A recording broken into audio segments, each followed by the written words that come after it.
I'm standing behind 3833 Main Street in beautiful downtown Culver City, the heart of Screenland, in front of the largest yet most hidden piece of public art in town.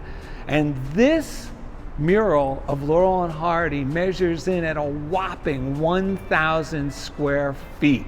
And it was commissioned and painted in 1996 by the owners of Stellar Hardware. Now, Stellar Hardware opened its doors in 1923 as Stellar Brothers and Skoog Hardware, and it remained open as a hardware store all the way up until it closed its doors in 2008, making it the longest running retailer on Main Street. Now, back in the 20s and 30s, Main Street was a go-to location for many Hal Roach films, most of which starred Laurel and Hardy.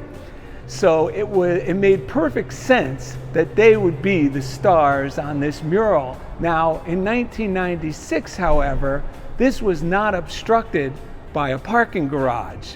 So, if you ever get down to Culver City, the best place to view this mural is from the second floor of the Cardiff Avenue public parking structure.